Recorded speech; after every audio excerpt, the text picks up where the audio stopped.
they're all trying to eliminate Christianity because they see Christianity as the villain. Christianity is the means through which men have enslaved women, is the way that they articulate it. The first one is to have contempt for men. The second one is to be involved in the occult. And the third one is to be promiscuous. So it becomes like the woman who works at PETA, but she's aborting her own baby. And the socialists realized that if they made women angry, they would be more politically effective for them. And it works. Like, nobody wants to mess with an angry woman. This is why, women have gone from being kind of fierce mama bears and wanting to protect their children to using that same kind of ferocity. And they now are using to protect the right to kill their children through abortion. One is about pride and control.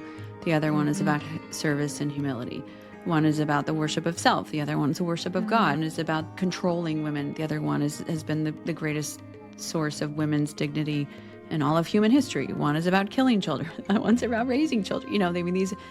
They do not match up. Women's lives aren't meant to be sterile abstractions to perform far-off mercies for strangers while exacting the perfect division of home labor with our spouses. They're meant to be messy and sublime, varied and banal, heartrending and elevating, awkward and awesome, textured and streamlined, contained and surrendered, all rooted in the concrete, the tedious, and the everyday.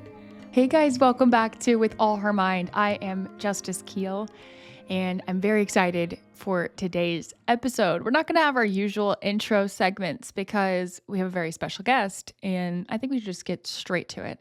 But I wanted to give a little bit of background context as to why I wanted to have Dr. Carrie on the show. A lot of you will not be familiar with her work because she's a Catholic author.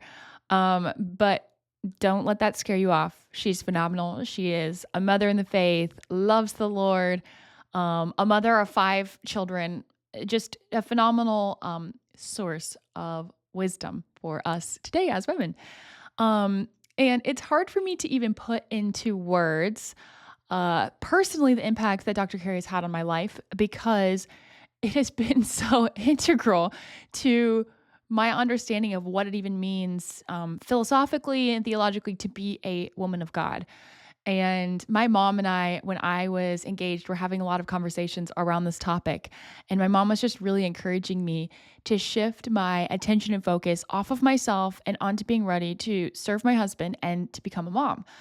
And it was a really hard shift for me because for years I had been preparing to, in my mind, go be Miss Universe. And so I had been competing and I eventually won Miss Tennessee USA. And so during that whole time, I was very much in a girl boss, me focused, individualistic time in my life. And I needed a big shift.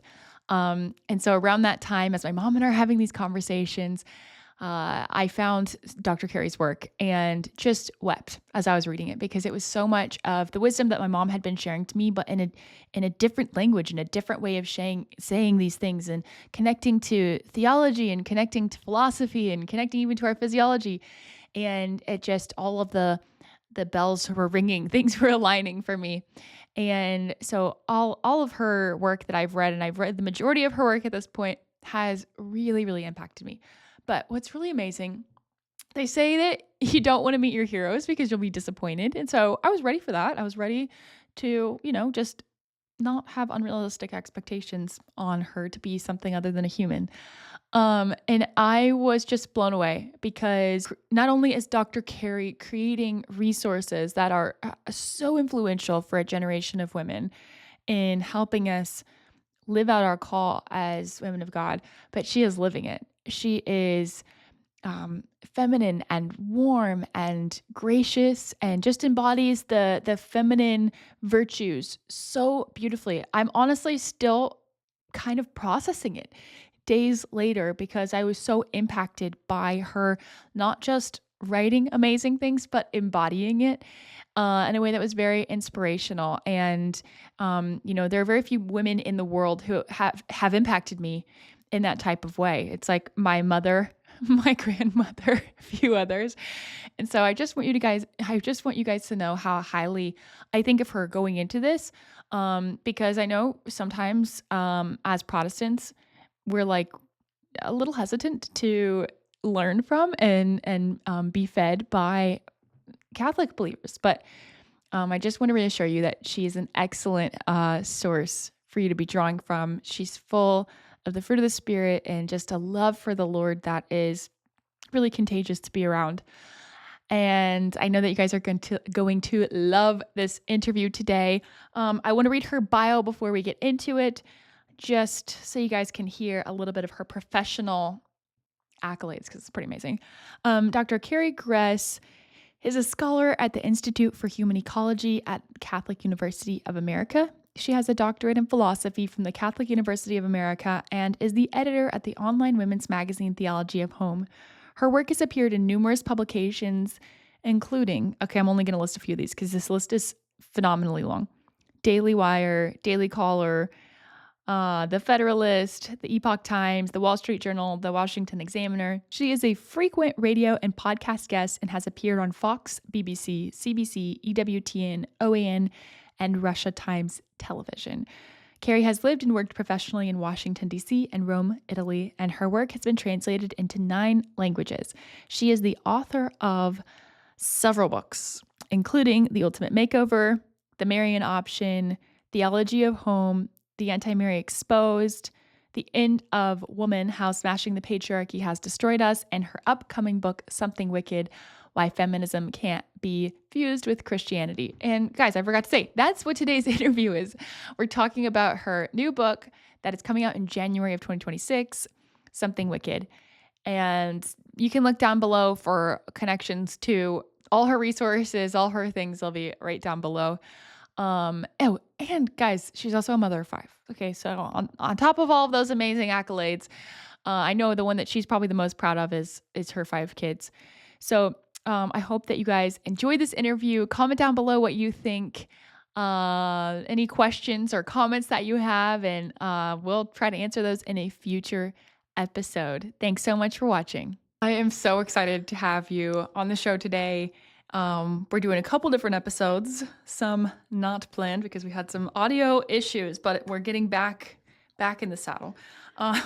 For those who are not familiar with your work, we're going to have a Q&A episode that they can watch, and we'll go a little intro into kind of how you got into researching feminism and all of these things. But this interview also is standalone, so people who aren't familiar with your other work, I think that they'll definitely still get lots of wonderful things out of it.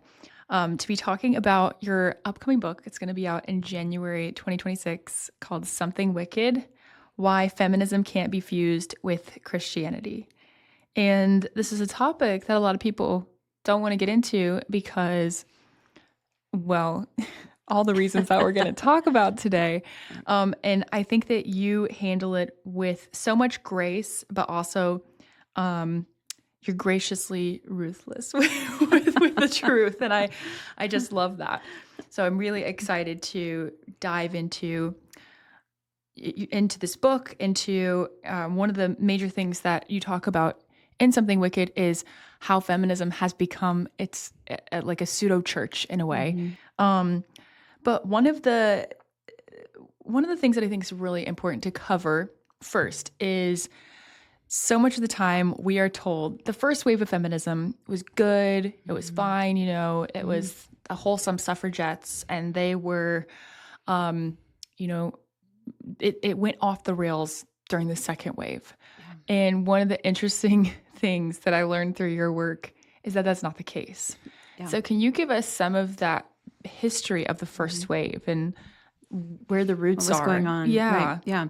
No, and this was something that I believed as well. I thought it's all the first wave is great. And, even right up until I wrote my last book, because that's when I really went back to the first wave and thought, I just need to check this. I bet I can get some great quotes from it, and I'll just move back on to sort of feminism in the 60s and after. And that's really where the problems were. So the reality is so much different. I think one of the things that we have in our minds is kind of anything that happened in the 1800s must have just been Victorian and pure and Christian, and exactly.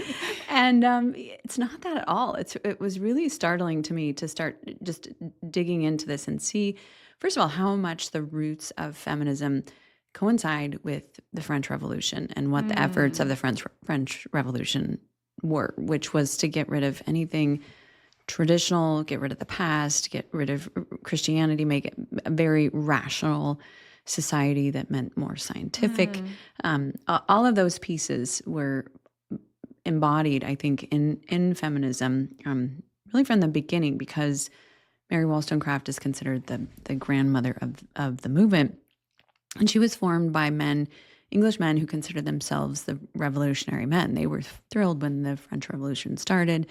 And so there's a lot going on that doesn't coincide at all with a Christian vision. And I think sort of starting to parse that out is really important. The other thing that's really interesting is to sort of just see the messiness of certainly England, but also the United States during this stage. You've got so many huge changes going on. Socialism is on the rise. The Civil War happens. Abolition happens. There's just the aftermath of the Civil War.